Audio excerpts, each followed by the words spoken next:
urging calm, even as Russia troops and tanks cross across the country. The government there reporting the deaths of at least 40 soldiers.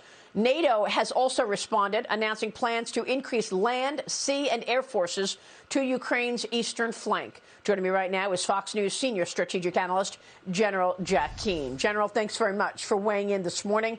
Your reaction to all that has taken place with the latest there in Ukraine.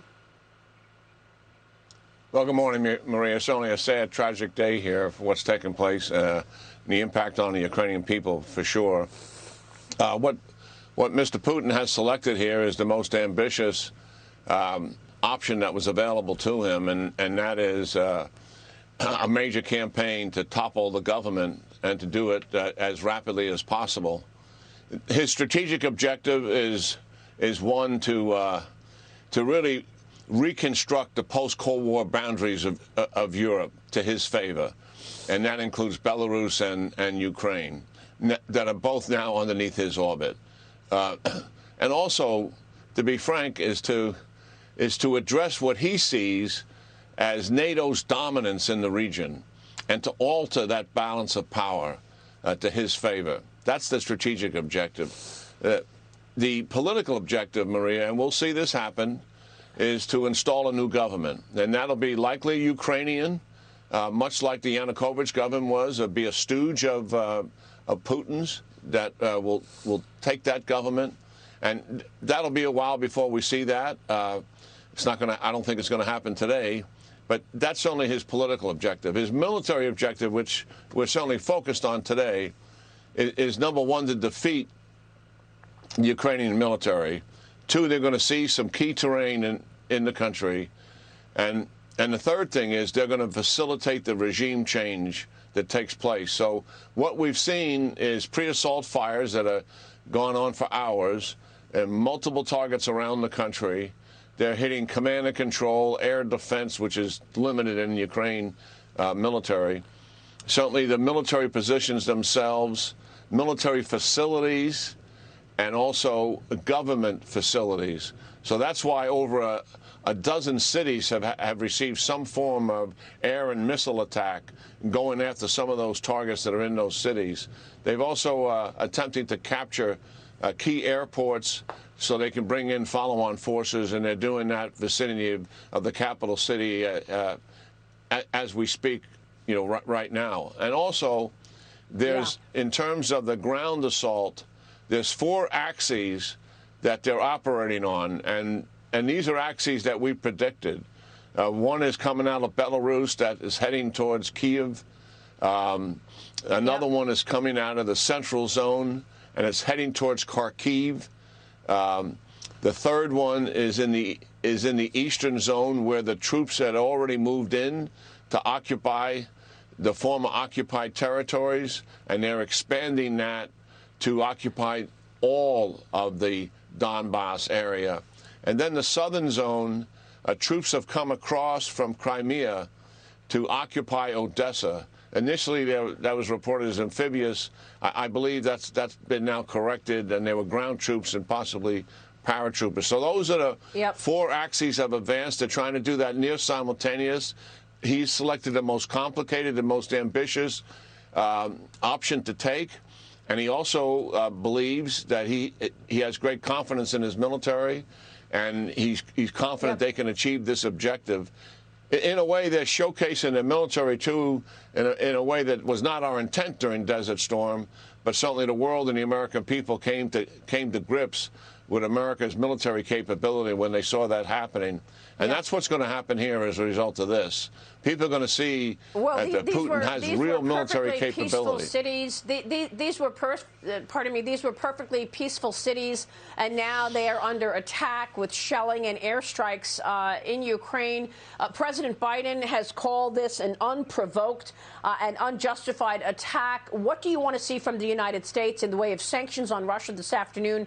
The president will address the nation, and his moves so far have been called weak.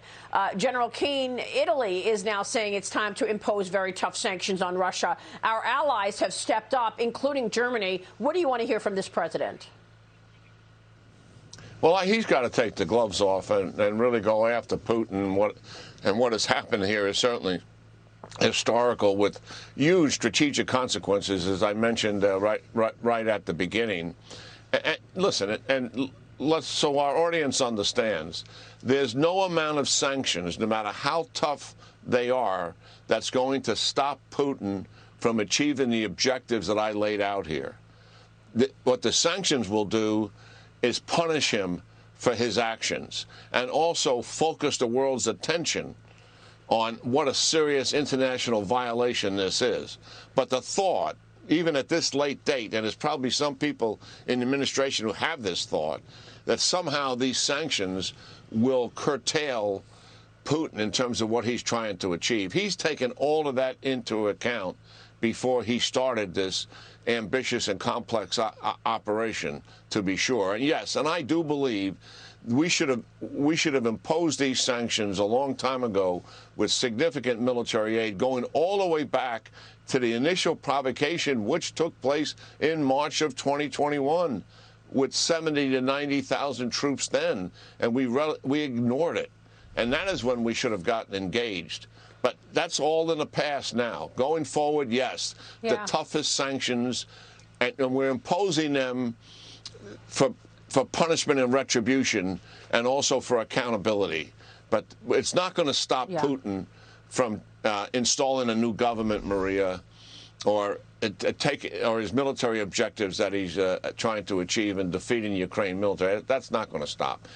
That operation is only going to stop when the mission is accomplished.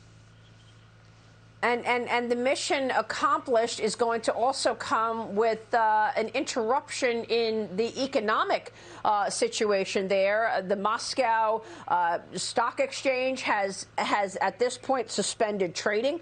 Moscow Stock Exchange closed. You've got worries about banks operating there, U.S. businesses in Russia and Ukraine. General, what's the impact on America as you see it so far? Well, I think there'll be some cost imposed on us, to be sure, economically.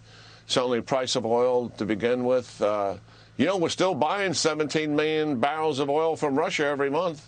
That's staggering realization that we have. We've done that to ourselves because this administration come in, and as opposed to continuing the pursuit for oil and gas independence and being the #1 power in the distribution of that in the world, began to curtail all of that. And we're back out buying oil from other people, to include our adversary here, the Russians. So the other thing I'm concerned about is when we impose tough sanctions, and we should take the gloves off and get after his banking system, shut down foreign investment for sure. And there's significant cost that we can impose on him. As you know, Maria, he's likely going to conduct offensive cyber warfare against the United States and Europe once these sanctions are imposed. So we have to be prepared for that. They can reciprocate and attack our banking and financial system, our oil and gas pipelines, to be sure. I mean, and we know they can do it. Now, listen, the Russians, when it comes to cyber, Maria, they're #2 in the world. China's the most prolific. The United States is #1, Russia's #2. I'm talking in terms of offensive cyber now. It is a great point. And they will likely come after us. It is a really important point that you make, General. Thank you for that. We are expecting a ramp up in cyber attacks. Everybody watching right now should be changing their password on all accounts. One lawmaker also told me over the weekend he has now started printing out all of his bank statements regularly every month, so he has a record of it. General, thanks very much for joining us this morning. Very serious stuff, and we are in dangerous waters. General Jack Keane.